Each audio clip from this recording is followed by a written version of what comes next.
1, versículos 1 e 2, o título dessa mensagem é Os Eleitos do Deus Trino. Nós vamos olhar nesses dois versículos como o apóstolo Paulo enfoca, dessas duas grandes doutrinas, melhor dizendo, o apóstolo Pedro, enfoca nessas duas grandes doutrinas, que são a eleição e a trindade. Veja, Pedro escreveu essas cartas para irmãos que estavam passando por grande sofrimento devido a duas coisas: perseguição e peregrinação. Eles estavam, como o texto do versículo 1 diz, forasteiros, como cidadãos de outra nação, habitando em uma terra estranha, estavam sofrendo pelo sofrimento levantado por judeus, levantado pelo próprio Império Romano, estavam nessa peregrinação fugindo de dor e sofrimento. E o apóstolo Paulo escreve essa carta para encorajá-los a ter uma vida que glorifica o nome de Deus, por meio, apesar de passar pelo sofrimento. Então, o grande objetivo de Pedro com essa carta é ensinar os irmãos, encorajar os irmãos para que eles glorifiquem o nome de Deus, apesar de todo esse sofrimento. Então, como que o apóstolo Pedro faz isso nesses dois primeiros versículos que nós lemos? Ele faz isso nos lembrando da doutrina da eleição, nos lembrando o fato que nós fomos escolhidos por Deus para um destino maravilhoso, lembrando o fato de que Deus o Pai, Deus o Filho e Deus o Espírito trabalharam em nossas vidas para que nós venhamos a, no porvir, estar na glória de Deus, estar finalmente no nosso destino, estar finalmente na nossa cidadania celestial, nós chegarmos à nossa verdadeira pátria, a pátria celestial. Então veja, o que nós tiramos de proposta desses dois primeiros versículos é que nós devemos entender o agir de Deus na nossa eleição. Então nós fomos eleitos por Deus, como o apóstolo Pedro nos diz aqui, como o apóstolo Paulo nos ensinou em Efésios, que nós estudamos com o pastor Mark. Ele nos elegeu, Ele nos escolheu, Ele nos predestinou, Ele definiu qual vai ser o nosso destino final. Então vamos nos gloriar no trabalho do Senhor em nossas vidas. Vamos ter isso como foco para que as dificuldades que nós passamos hoje não nos deixem entristecidos. Vamos lembrar do agir de Deus, do trabalhar de Deus, do destino que Deus já reservou para nós, para que, mesmo diante da dor e do sofrimento deste mundo, nós possamos glorificar o nome de Deus. Mas para entendermos essa doutrina, para entendermos a eleição divina, o apóstolo Paulo aqui nesses dois versículos nos apresenta três fatos que ele nos lembra.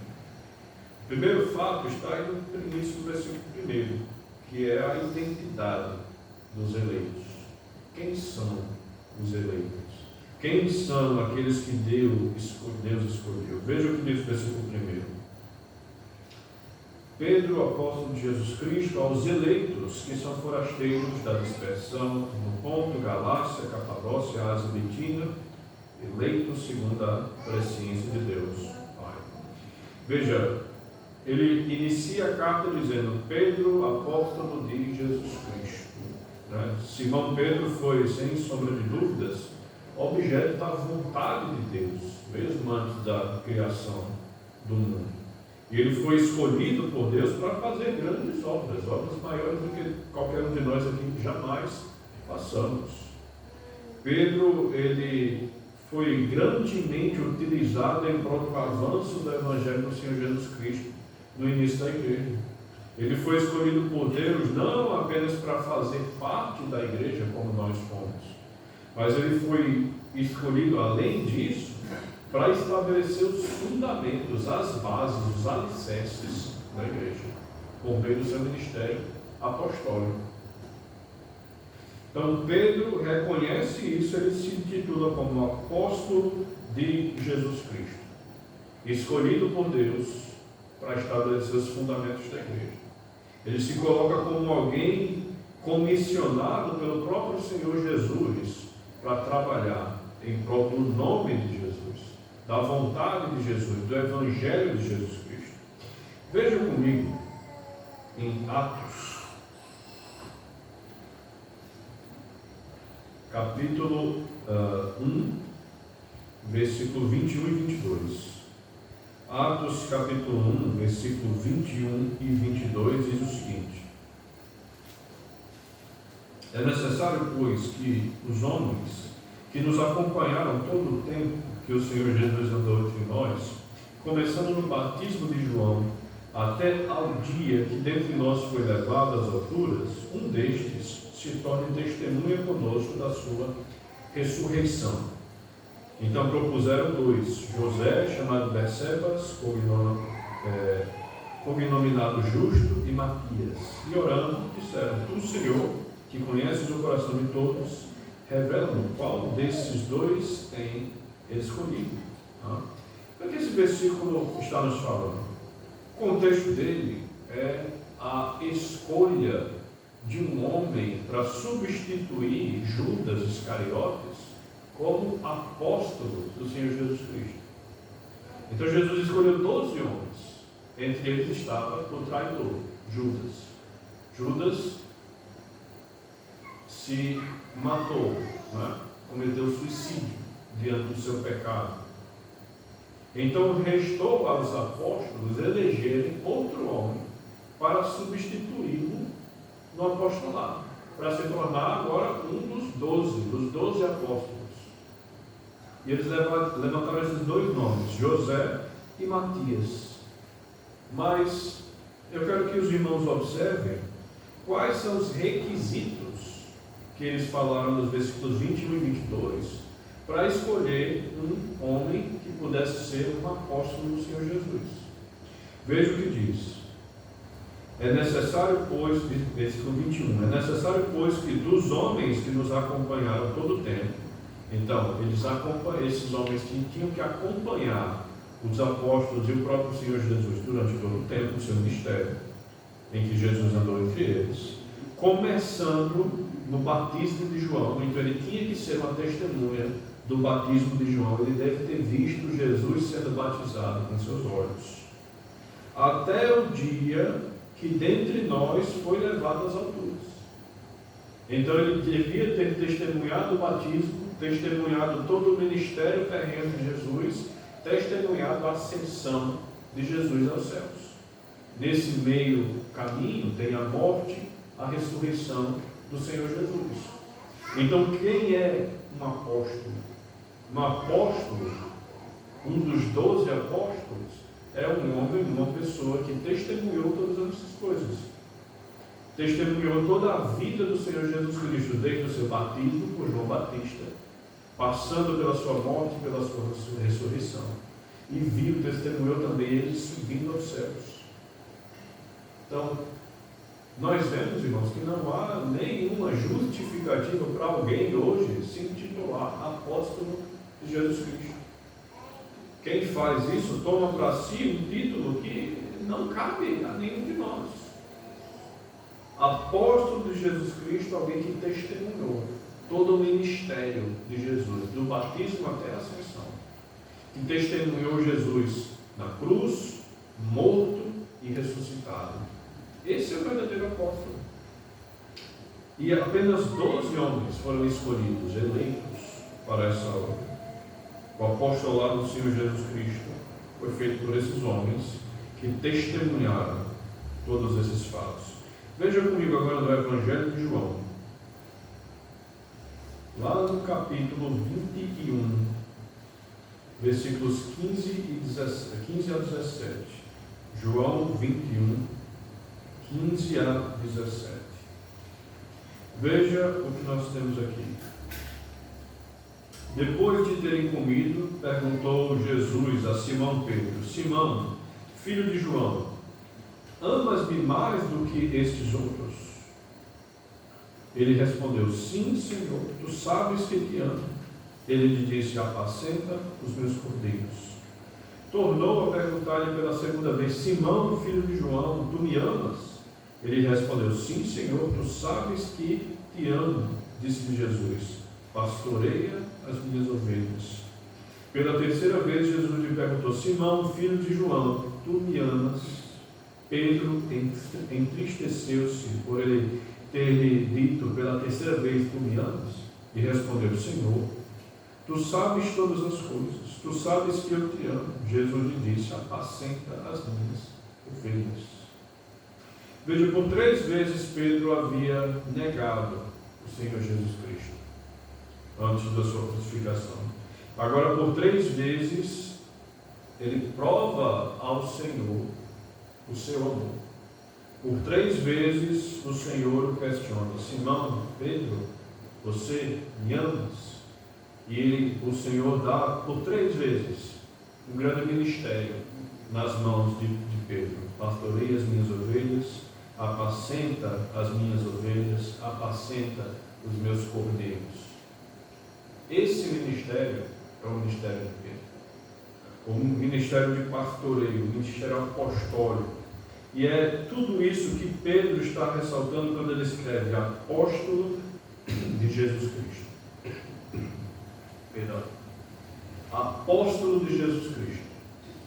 É isso que Pedro é. Escolhido dentre tantos e tantos homens do seu tempo para ser uma testemunha ocular de todo o ministério do Senhor. Escolhido dentre tantos e tantos homens para cumprir o ministério de apacentar o povo de Deus, de estabelecer os fundamentos da igreja. Pedro, nós vemos, no decorrer de Atos, prega a palavra de Deus no dia de Pentecostes, 5.000 pessoas se convertem. Prega de novo, 3.000 pessoas se convertem. Pedro escreve suas cartas, estabelece a sua contribuição debaixo da graça de Deus para a construção do Novo Testamento. Grande ministério, grande obra de um homem que foi escolhido por Deus para essa obra. Então, se por um lado nós temos Pedro eleito para ser escolhido, melhor dizendo, por Deus para ser apóstolo, nós temos agora, por outro lado, as pessoas que receberam essa carta lá no Ponto, Galácia, Capadócia, Ásia e Bitínia, eleitos que são forasteiros na dispersão. Veja, precisamos observar 2 palavras importantes aqui nesse versículo primeiro ainda. Primeira é forasteiros. Essa palavra, ela carrega um significado básico tanto com a ideia de ser estrangeiro quanto a ideia de ser refugiado. Então, alguém que está fugindo da guerra, alguém que está fugindo do mal, alguém que está fugindo da perseguição. Então, essas são as ideias por trás da palavra forasteiro. E ele utiliza outra palavra importante aqui, que para nós foi traduzida como dispersão. E essa palavra, em outras traduções da Bíblia, aparece como diáspora. Diáspora é um termo que ele trouxe do Antigo Testamento. O que é a diáspora? É todos aqueles momentos do Antigo Testamento em que os judeus foram exilados da Terra Santa. Eles estavam em diáspora. Eles estavam espalhados pelos territórios das nações inimigas. Começou com a Síria, levando o reino do norte, depois com a Babilônia, levando o reino do sul. Então, os judeus, eles estavam espalhados, exilados. Eles foram literalmente arrastados de seus lares para terras estrangeiras. Pedro pega essa palavra e traz para o contexto dos irmãos.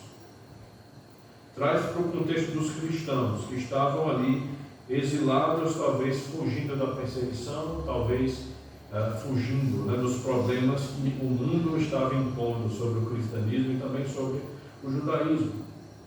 Mas veja, nós precisamos lembrar também que no Novo Testamento, no geral, os cristãos usavam essa ideia de ser forasteiro, não necessariamente dele ter saído da sua terra natal, mas eles eram forasteiros, eles se sentiam forasteiros, porque a verdadeira pátria deles não é deste mundo. Nós devemos ser assim também. Nossa pátria não é daqui, nossa pátria é dos céus. E eles se sentiam forasteiros porque estavam nesse mundo, enquanto a verdadeira nacionalidade, se assim podemos dizer, deles estava na pátria dos céus. Veja comigo em Hebreus, capítulo 11. Hebreus, capítulo 11, versículos 14 até 16.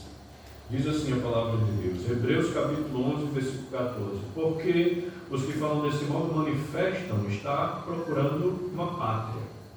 E se na verdade se lembrassem daquela de onde saíram, teriam uma oportunidade de voltar.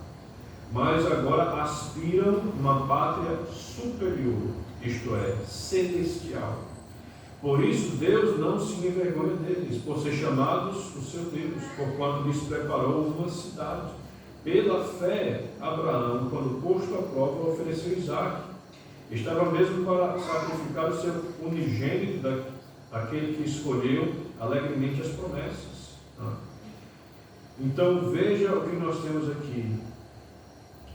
O autor da carta aos Hebreus está no capítulo 11 trazendo o grande rol de heróis da fé.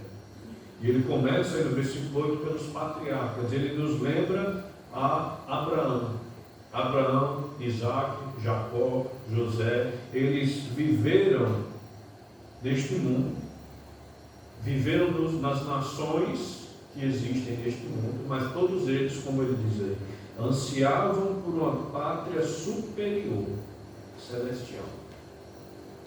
Essa é a ideia, talvez seja essa a ideia por trás de forasteiros, que o apóstolo Pedro diz. Irmãos em Cristo, que estavam se sentindo forasteiros nesse mundo, porque nesse mundo não havia local para eles.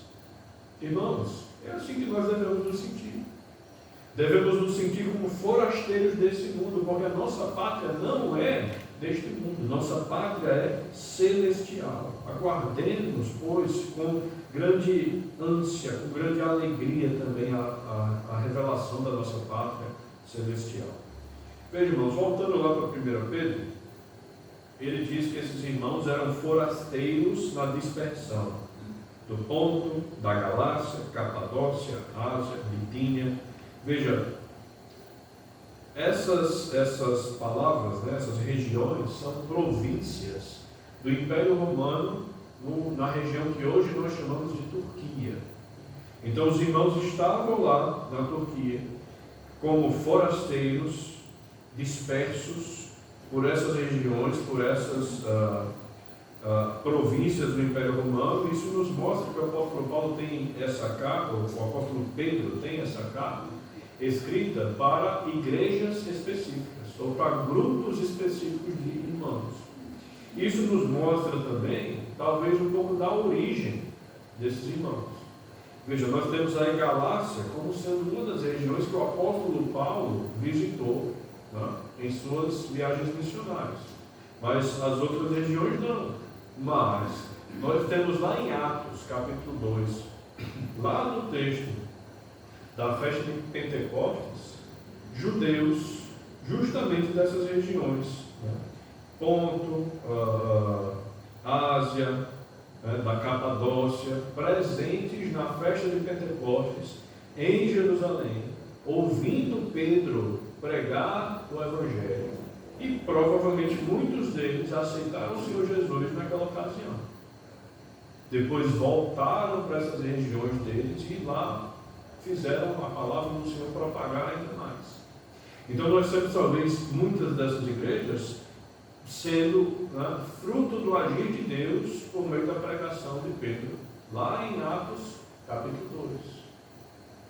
Então aqui nós temos irmãos eleitos por Deus, que levaram a palavra do Senhor às suas regiões de origem. Agora, irmãos, eu queria falar um pouco sobre a eleição. Agora eu queria falar sobre ela através de uma ilustração. Há tanta discussão entre o meio evangélico no nosso tempo sobre a natureza, ou como acontece, ou qual a extensão da eleição. Existem aquelas pessoas que dizem que a eleição ela é institucional. Então é a igreja que é eleita. A igreja como um todo é que foi escolhida por Deus para ir e dar boas obras. Nós não pensamos dessa forma.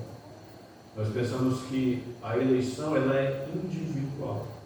Deus escolheu, pessoa por pessoa, para que um dia ela venha a aceitar o Senhor Jesus Cristo. Mas como funciona? Eu acho que uma boa forma de nós ilustrarmos isso é se nós perguntássemos a um casal como que eles se conheceram. Então imagine, você tem um marido e tem a esposa. Você pergunta ao marido, como vocês se conheceram? Como foi que se deu para que vocês se juntassem? E o marido vai contar a sua versão da história. Nós poderíamos perguntar a mesma coisa à esposa.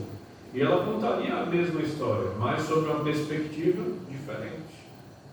Um iria lembrar mais, talvez disto, o outro ia lembrar mais daquilo. Um ia dizer que talvez uma coisa foi mais importante do que outra, e o outro vice-versa. Dessa mesma forma, irmãos, nós podemos enxergar a eleição. Nós podemos enxergar a eleição da perspectiva de Deus, e nós podemos enxergar a eleição da nossa perspectiva. Então, da perspectiva de Deus, Ele lá antes da fundação do mundo, antes da criação, Ele já, olhando para o futuro, sabia quem seriam as pessoas que Ele escolheria para fazer parte da sua igreja. Quem seriam as pessoas que Ele escolheu para estabelecer a sua vontade nesse mundo. Então, da perspectiva de Deus, lá antes da criação, Ele decretou, Ele estabeleceu a sua vontade. Eu quero isso, isso, isso e isso. Isso é da perspectiva de Deus. Mas da nossa perspectiva, irmão, nós fomos um dia apresentados ao Evangelho do Senhor Jesus. Nós fomos um dia convencidos pelo Espírito Santo na nossa mente, no nosso coração, de que a mensagem do Evangelho é verdadeira. Nós um dia fomos convencidos que nós precisávamos de um Salvador. E nós tomamos a decisão de aceitar o Senhor Jesus como nosso Salvador. Então, da nossa perspectiva, nós tomamos a decisão de aceitar o Jesus. Mas da perspectiva de Deus, desde antes da criação do mundo, Ele estabeleceu a sua vontade. Ele deu o seu decreto. E a boa vontade de Deus, o agir de Deus em todas as coisas ao nosso redor, fez com que a vontade de Deus e a nossa vontade se unissem num mesmo propósito. O propósito de levar o Evangelho de Deus, do Senhor Jesus Cristo, adiante. Veja lá em Romanos 8, capítulo 28, ele diz que todas as coisas cooperam para o bem daqueles que amam a Deus. Nós temos outras traduções da Bíblia dizendo o seguinte: Deus utiliza todas as coisas para o bem daqueles a quem ama.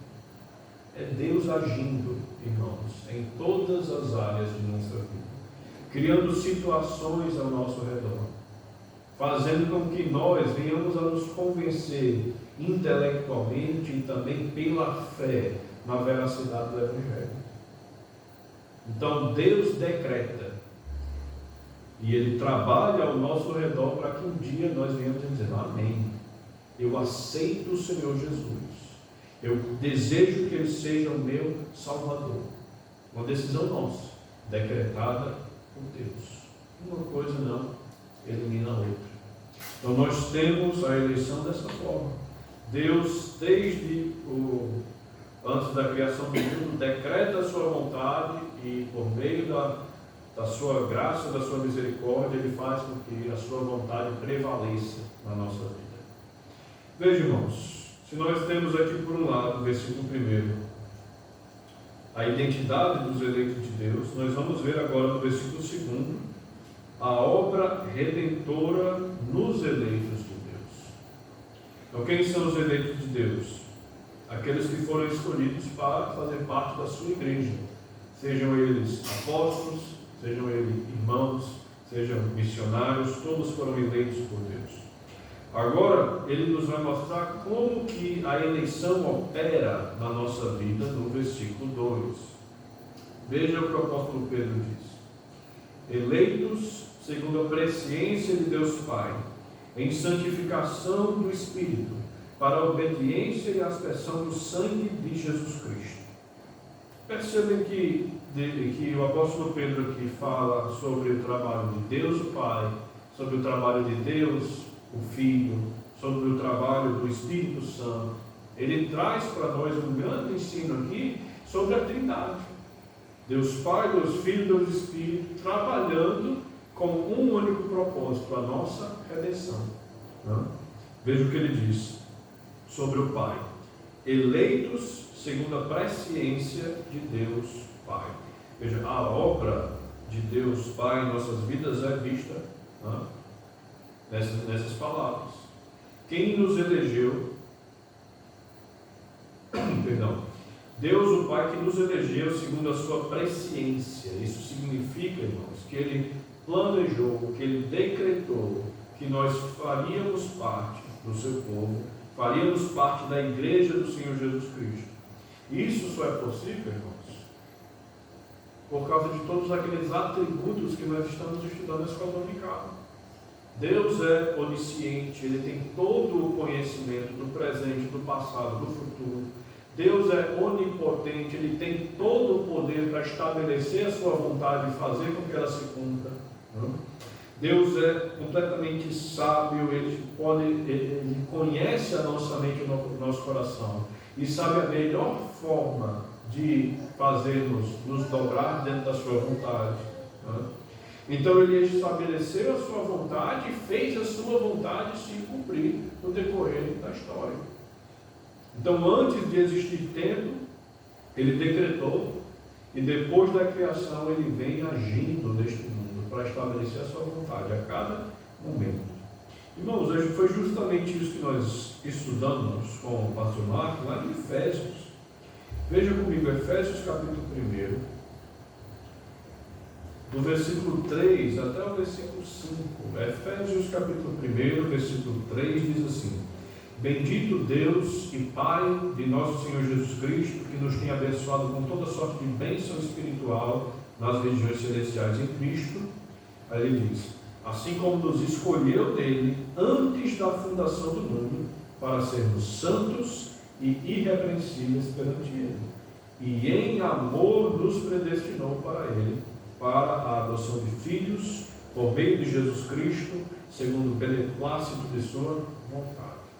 Então Ele nos predestinou para Ele, nos predestinou para a adoção de filhos e nos predestinou em amor. Esse é o agir de Deus o Pai na nossa redenção. E o apóstolo Pedro continua, Bendito Deus e Pai de nosso versículo 2. Eleito segundo a presciência de Deus o Pai, em santificação do Espírito para a obediência. Veja, nós temos aqui a obra do Espírito Santo, na nossa redenção. Uma vez que nós, irmãos, ouvimos a pregação do Evangelho, nós cremos nela e nós fomos santificados pela obra do Espírito Santo. É assim que funciona o processo de nossa salvação. Nós ouvimos o Evangelho, cremos nele. Quando cremos, o Espírito Santo nos sela, nos santifica, nos tira da posição de pecadores imundos para nós sermos santos em Deus. Nos coloca na posição de santos. Então, nós somos santos, não porque somos bonzinhos, não porque somos completamente obedientes, mas nós somos santos porque o Espírito Santo habita em nós. Então nós somos postos nessa posição de santo, santo de Deus. Agora, existe outro contexto, melhor dizendo, outra forma de entender a nossa santificação.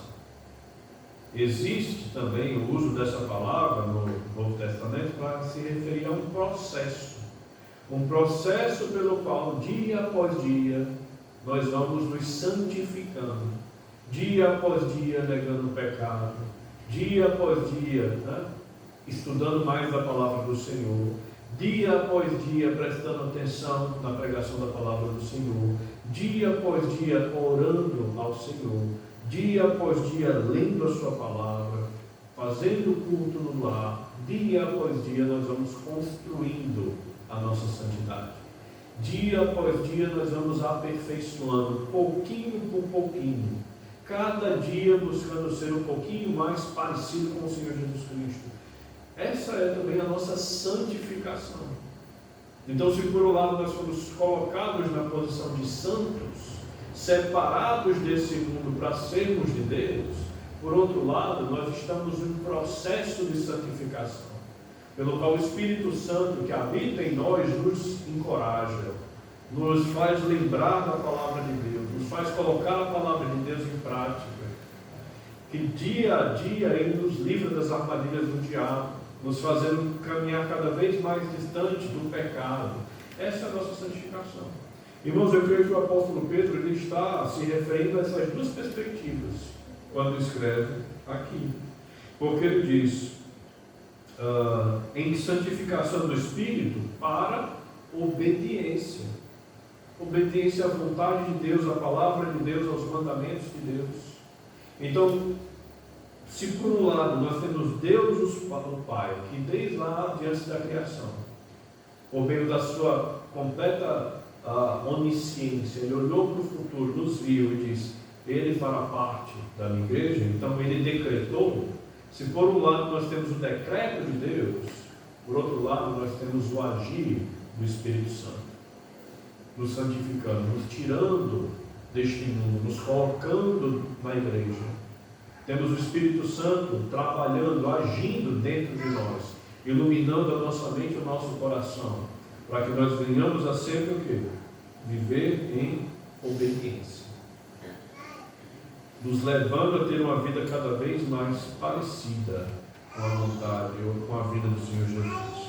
Irmãos, vejam comigo em Romanos capítulo 8.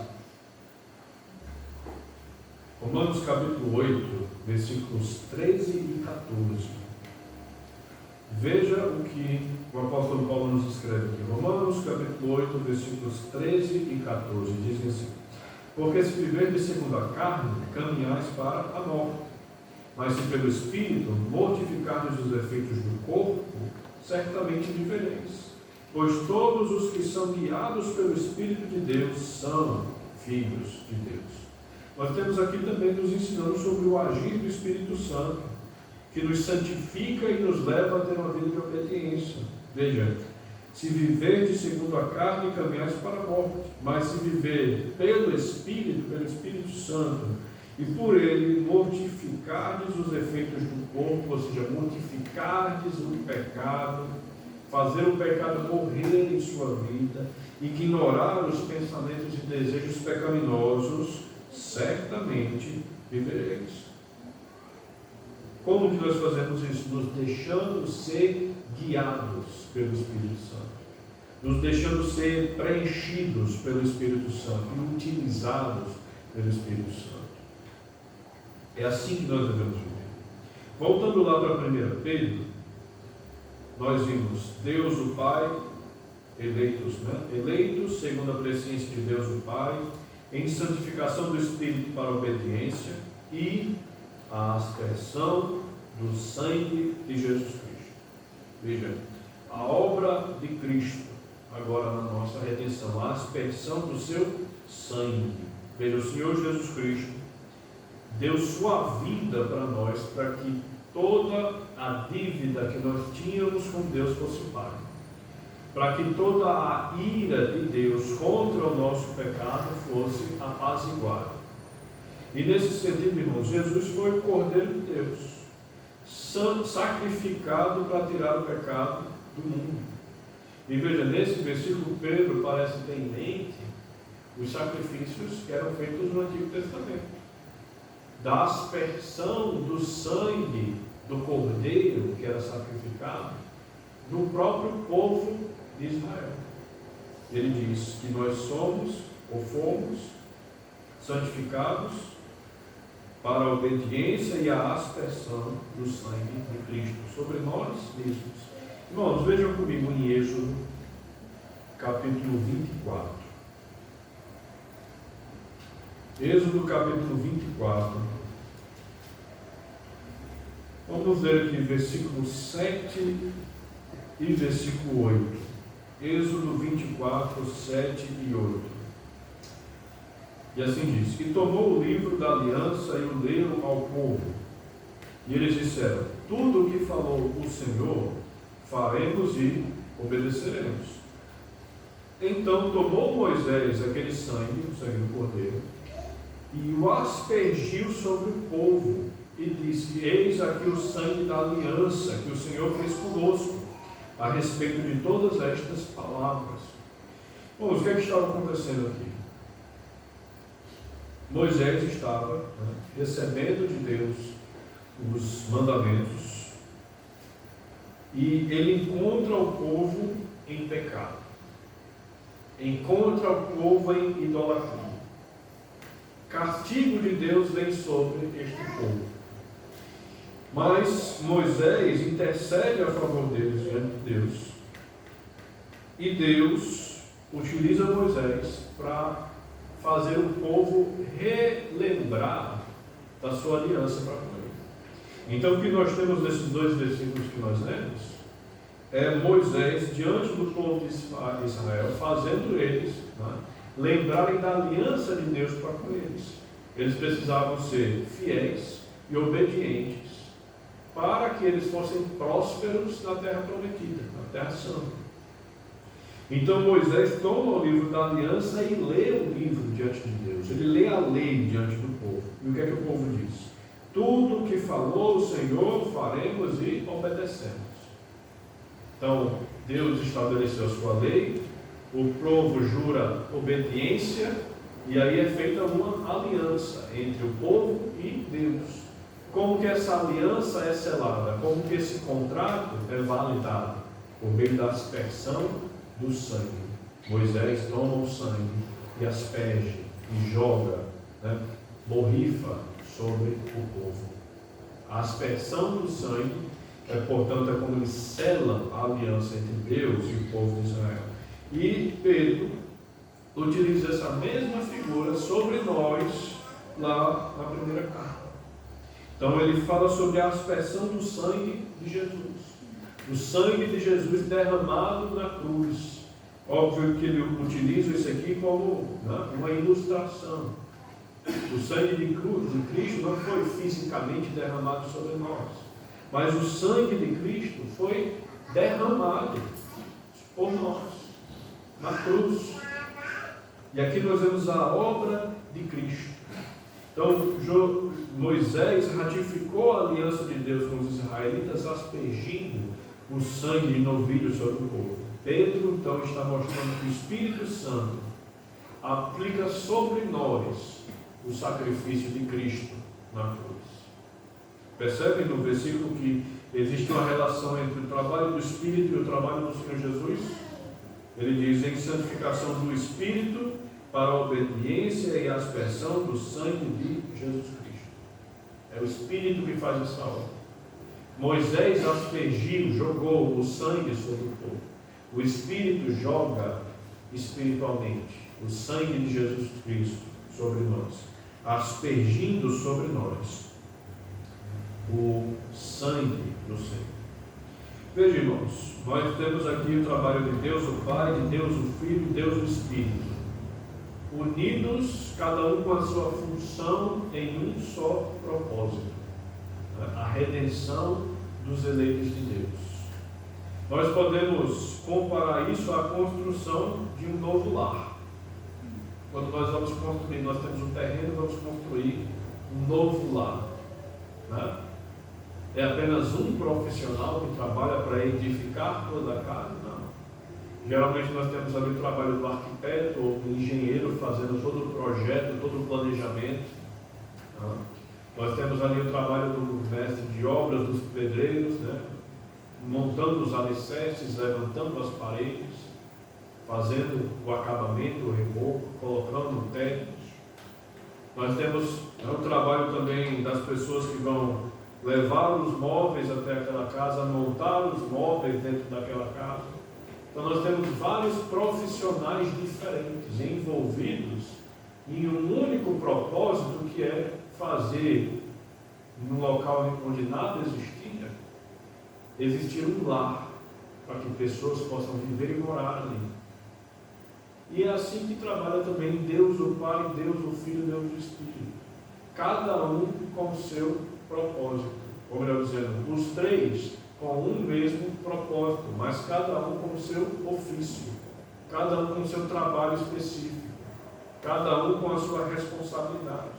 O Pai decreta, planeja, o Filho executa o planejamento do Pai, o Espírito vai e aplica isso às nossas vidas.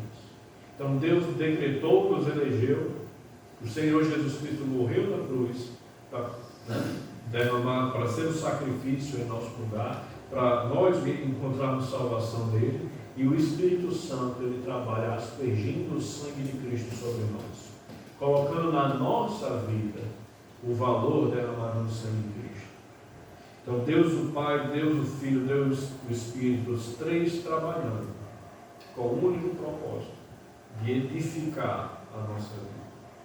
Então, irmãos, se o propósito de Deus é edificar a nossa vida espiritual, nós devemos buscar a santificação que Deus deseja de nós.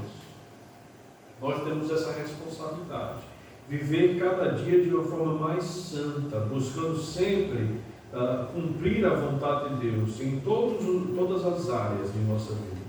Veja, Efésios capítulo 2, versículo 10, diz assim: pois somos feitura dele, criados em Cristo Jesus para boas obras, as quais Deus de antemão preparou para que andássemos nelas. Deus tem definido para as nossas vidas quais boas obras Ele quer sobre nós. Ele deseja que nós busquemos viver uma vida santa, uma vida de bom testemunho diante dos irmãos, diante dos familiares, diante da própria sociedade. Ele deseja que nós vivamos em amor unidos. Ele deseja também que nós demonstremos esse amor para com as pessoas de fora. Tudo isso em prol da nossa santificação.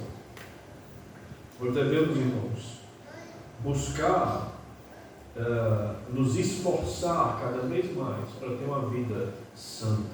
Nós fomos salvos em última instância pela vontade de Deus. Então nós devemos viver nossa vida para cumprir cabalmente essa vontade, a vontade de Deus, trabalhando as boas obras que Ele tem para nós. Então, irmãos, chegamos ao final do versículo 3 com uma saudação dos eleitos de Deus. Então veja o que diz, finalzinho do versículo 2, melhor dizendo, versículo 2: a graça e paz vos sejam multiplicadas. Veja, passagens como essa mostram a origem daquela saudação que ainda hoje muitos de nós ainda dá, né? Graça e paz. O apóstolo Pedro diz que a graça e a paz vos sejam multiplicadas. Então, essas duas bênçãos, irmãos, graça e paz, elas estão sempre entrelaçadas. Nós não podemos ter verdadeira paz longe da graça do Senhor. A graça é aquele favor imerecido, gratuito, que Deus nos dá, nos presenteia, sem que nós mereçamos. E Deus coloca sobre pecadores como nós, que não mereciam favor algum. Então essa é a graça de Deus. Essa é a misericórdia de Deus derramada sobre nós. Veja comigo Romanos capítulo 3, versículo 24.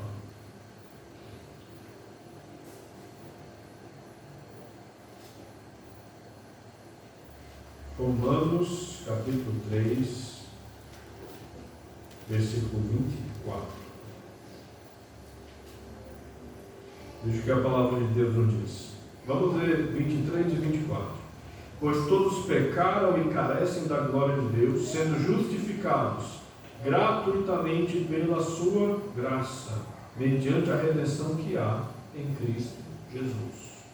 Gratuitamente justificados por sua graça. A graça de Deus nos justifica. A graça de Deus é derramada sobre nós para que nós não venhamos a perecer. E a paz? Irmãos, a paz é o resultado de receber a graça. Veja, denota o estado de bem-aventurança daqueles que, por meio da fé no Senhor Jesus, foram reconciliados com o Senhor.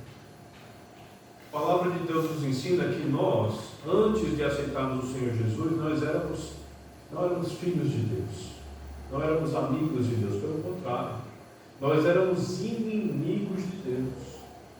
Nós nos levantávamos contra a vontade de Deus. Nós nos levantávamos contra o Deus Criador de todas as coisas. E usávamos na nossa vida para estabelecer a vontade do diabo e não de Deus. Nós éramos inimigos. Mas por meio da graça, por meio do sacrifício do Senhor Jesus Cristo, na fé no Senhor, nós fomos reconciliados. A ira de Deus contra o nosso pecado foi aplacada. Nós somos nova criatura, feitas para viver em obediência a Deus, para cumprir a vontade de Deus. Então nós não podemos ter verdadeira paz longe do Senhor Jesus. Nós não temos paz longe dos caminhos de Deus. Veja comigo Filipenses, capítulo 4, versículo 6. Veja o que nos diz aqui. Não andeis ansiosos de coisa alguma. Em tudo, porém, sejam conhecidos diante de Deus as vossas petições, pela oração e pela súplica, com ações de graças. E a paz de Deus, que excede todo o entendimento, guardará o vosso coração e a vossa mente em Cristo Jesus. A paz de Deus guardará o nosso coração e a nossa mente.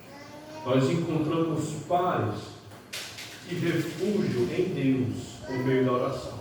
Por meio da oração, por meio das súplicas, apresentando a Deus as nossas petições, nós encontramos paz. Nós encontramos paz na graça de Deus. E veja, essas palavras, graça e paz, elas nos mostram a preocupação de Pedro para com os seus leitores. Quando ele ora pela graça e pela paz de Deus na vida daquelas pessoas, ele certamente tem em mente o fato de que aqueles irmãos estavam em sofrimento, estavam em perseguição. Ele se importa com eles, então ele diz que a graça e a paz os sejam multiplicados. Ele desejava que cada um dos irmãos em Cristo pudesse experimentar cada dia mais profunda comunhão com Deus, porque é por meio dessa comunhão com Deus que nós encontramos graça e paz. E ao mesmo tempo Pedro também está nos ensinando quão importante essas bênçãos são em nossas vidas. Graça e paz é algo que nós devemos buscar a Deus em oração todos os dias, porque nós vivemos em um mundo perverso, em um mundo violento, em um mundo imoral, e sem a graça e sem a paz nós não vamos resistir. Nós precisamos da graça e da paz do Senhor. Veja comigo agora uma última passagem em Salmos. O Salmo de número 29, o versículo 11. Salmo 29, 11 diz assim: o Senhor dá força ao seu povo, e o Senhor abençoa com paz ao seu povo. Busquemos, irmãos, a bênção da paz, a graça e a paz do Senhor nos nossos dias. Veja, um pastor americano chamado Charles Swindoll, diante desse texto, ele diz o seguinte: para aqueles que sofrem, somente a perspectiva de Cristo pode trocar a mágoa pela alegria e a dureza pela gentileza. Apenas encontrando a graça e a paz de Cristo, apenas com a graça e a paz de Cristo no nosso coração, por meio de oração, por meio de obediência, por meio de se deixar ser dominado pelo Espírito de Deus, assim nós vamos trocar a mágoa pela alegria, a dureza pela gentileza. Então, irmãos, nós devemos fazer tudo o que estiver ao nosso alcance para viver a paz de Deus nos nossos dias. Nós vamos viver a paz de Deus nos deixando levar pelo Espírito Santo. Nós vamos viver a paz de Deus rogando por essa paz, colocando aos pés de Deus em oração as nossas ansiedades, colocando diante de Deus as nossas preocupações, as nossas dores e os nossos sofrimentos. Lembrando que o Deus ao qual nós estamos orando é um Deus todo-poderoso, infinitamente sábio, que pode agir em todas as situações de nossas vidas. Então vamos buscar a paz de Deus em oração todos os dias, para que a graça e a paz sejam multiplicadas também em nossas vidas. Concluímos, irmãos, lembrando que neste mundo nós vamos passar por aflições, assim como os irmãos que leram essa carta lá no primeiro século estavam passando. Mas assim como o nosso Mestre, o Senhor Jesus Cristo, venceu o mundo, nós também vamos vencer. Nós vamos vencer pelo mérito não nosso, mas pelo mérito do Senhor Jesus Cristo, o Filho de Deus. Amém?